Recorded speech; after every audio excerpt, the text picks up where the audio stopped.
Sir ఇక్కడ చూడండి sir పురుగులు. అక్కడ చూడండి సార్. సార్ అక్కడ కూడా ఉన్నాయి సార్ పురుగులు. సార్ అక్కడ చూడండి సార్, లోపల నుంచి వస్తున్నాయి సార్. ఏంటా ఇది? మార్చిని కూడా క్లీన్ గా పెట్టుకోవడం తెలీదా?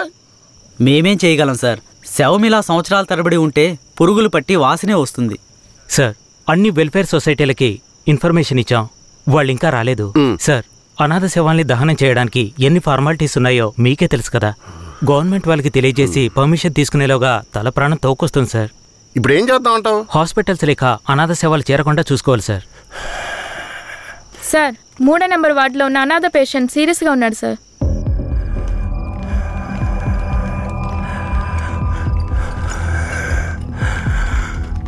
నర్స్ తొందరగా ఐసీయూకి తీసుకురండి. Okay sir.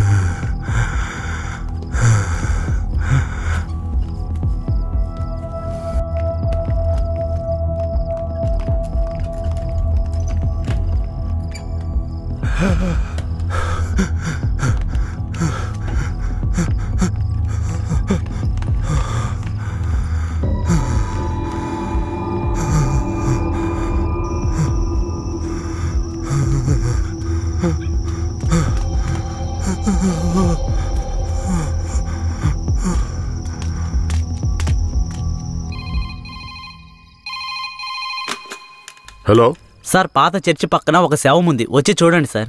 మీరెవరు? ఈ హాస్పిటల్లో ఉన్న వాళ్ళకి ఇదే పని అయిపోయింది. సీరియస్గా ఉన్న పేషెంట్ని తీసుకొచ్చి బయటపడేసి ఫోన్ చేయటం, మనం దాన్ని అనాథ శవం అని కేసు రిజిస్టర్ చేసి మళ్ళీ హాస్పిటల్కి తీసుకెళ్లి పడేయటం. ఏం బతుకయ్యామంది? అయ్యా ఇలాగే ఉన్నారు, ఏం చెప్పమంటారు?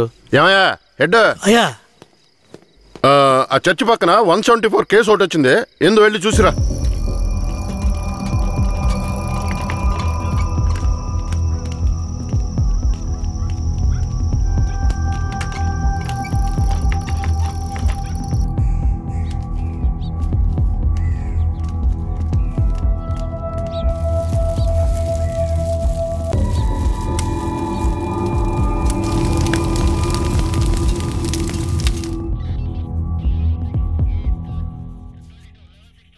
ఏమయ్యా హెడ్, ఎప్పుడు వచ్చే 174 అనాథ కేసేనా?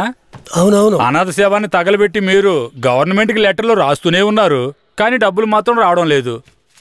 అరే పోవయ్యా, డబ్బు గిబ్బు వస్తుందో లేదో, అనాథ శవానికి అంత్యక్రియలు చేసామని పుణ్యమైనా వస్తుంది. హెడ్ గారు, మీలాంటి వాళ్ళు మన డిపార్ట్మెంట్కి పుణ్యం చేసినా డిఎస్పీ రఘునాథ్ లాంటి వాళ్ళు పాపమే చేస్తున్నారు. ఇదిగో చూడండి. ఎవరు? మన ఏరియా నుంచి ట్రాన్స్ఫర్ అయ్యారే ఆ డిఎస్పీ రఘునాథా? అవునయ్యా, 5 మందిని ఎన్కౌంటర్ పేరుతో చంపేసి కనిపించలేదని చెప్తే నరసింగాపురం ఊరు వాళ్ళు ఊరికి వదిలేస్తారా?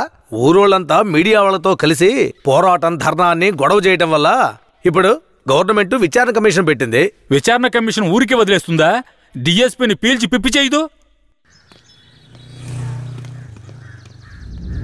యూటీవీ ప్రేక్షకులకు నమస్కారం. ఇప్పుడు మనం ఉన్నది నేర పరిశోధన కార్యాలయం. గత నెల రాష్ట్రంలో సంచలనం సృష్టించిన నరసింగాపురం గ్రామంలో జరిగిన కలవరంలో 2 అమాయకులైన వ్యక్తులు కాల్చి చంపబడ్డారు. మరికొందరు ఆసుపత్రిలో ఉన్నారు. ఒక అమ్మాయితో సహా 7 జాడ తెలియలేదు. దాని గురించి పోలీసులను అడిగితే అలా మేమెవరిని తీసుకుపోలేదంటున్నారు.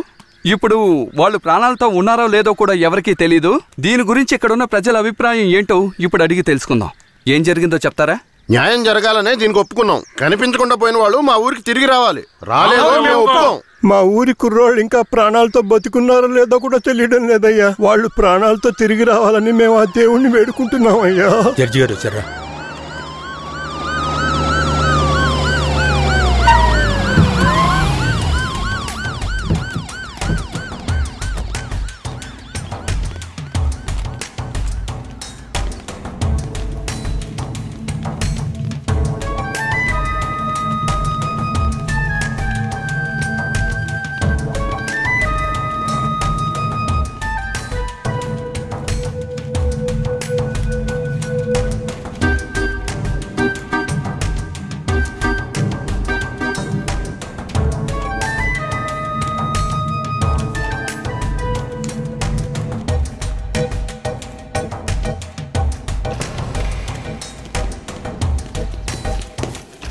సార్,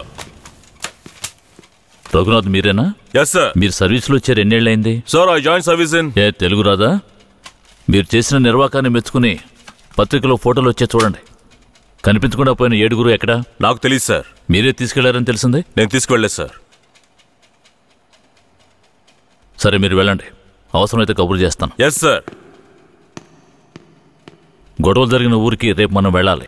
బాధితులైన ప్రజల్ని కలవాలి. సార్, ఆ ఊర్లో ఉన్న వాళ్ళందరూ చాలా మూర్ఖులు సార్. వాళ్ళందరూ చాలా కోపంగా ఉన్నారు. ఇప్పుడు వద్దు సార్. ఇప్పుడు వద్దేంటి? ఖచ్చితంగా వెళ్ళాలి సార్. నర్సింగపురం ఆంధ్రాకి తమిళనాడుకి బార్డర్లో ఉంది సార్. ఈ ఊర్లో జనాభా మొత్తం 592 మంది సార్. ఈ గ్రామాన్ని బ్లాక్ మార్క్ గ్రామంగా ప్రభుత్వం ముద్ర వేసింది సార్. యాక్చువల్గా ఈ ఊరు ఎలా ఉంటుందంటే కర్రతుమ్మ చెట్ల మధ్య ఊరును దాచినట్టు ఉంటుంది సార్. ఈ ఊరు చుట్టూ సుమారు 20-25 కిలోమీటర్ల వరకు కర్రతుమ్మ చెట్లే సార్.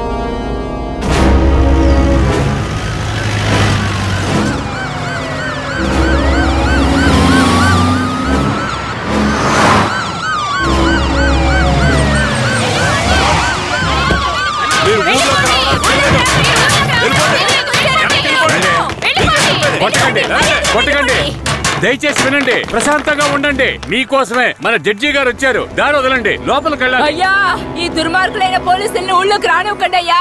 నా కొడుకుని మనవల్ని లాక్కుని పోయారు. ఇంతవరకు ప్యానల్తో ఉన్నారా లేదో తెలీదయ్యా. మీరే న్యాయం చేయండి అయ్యా. మీరు భయపడక్కర్లేదు. అందరూ కాస్త ప్రశాంతంగా ఉండండి. మీకు ఎలాంటి భయం అక్కర్లేదు. సాధ్యమైనంత త్వరగా విచారణ జరిపి వాళ్ళ ఆచూకీ కనిపెడతాను. నాన్నెక్కడని అడిగి నా బిడ్డకి ఏమని సమాధానం చెప్పమంటారయ్యా? మీరు మా మేలు కోరేవారైతే మా అందరికి ఒక పరిష్కారం చూపించి మీరు లోపలికి వెళ్ళాలయ్యా. లేదంటే అమ్మా కాస్త ఓపిక పట్టమ్మా. ఊర్లోకి రాకూడదు అంతే కదా? అవునా?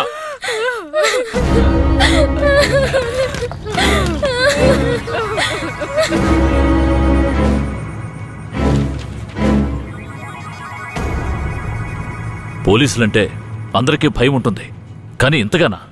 ఊరంతా భగభగ మండుతోంది. అంత దారుణం ఏం చేశారు? ఎంతమందిని చంపారు? అది కాదయ్యా, గొడవ జరిగినప్పుడు ఆ ఊరు వాళ్లే పోలీసుల మీద నాటు తుపాకీలతో కాల్చారు.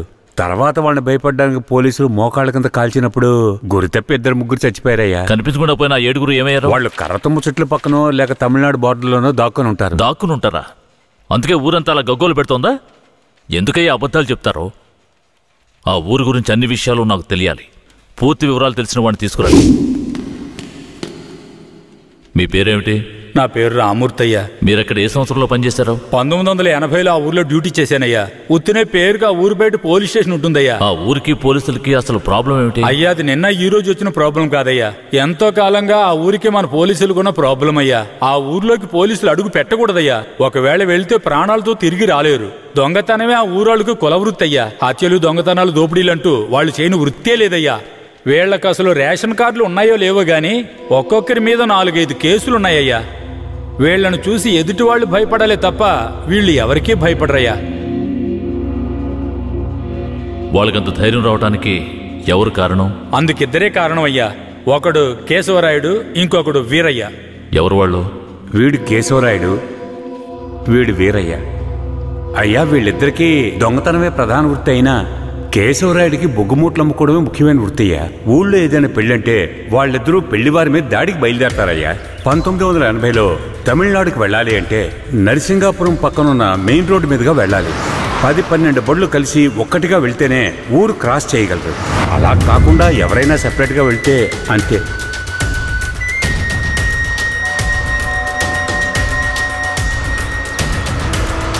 ఆగండి, ఆపండి, ఆపండి.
అయ్యో వదిలేయండి అయ్యా, మంత్రి గారింట్లో పెళ్లి అందుకే ఆకుండా వచ్చేసావయ్యా.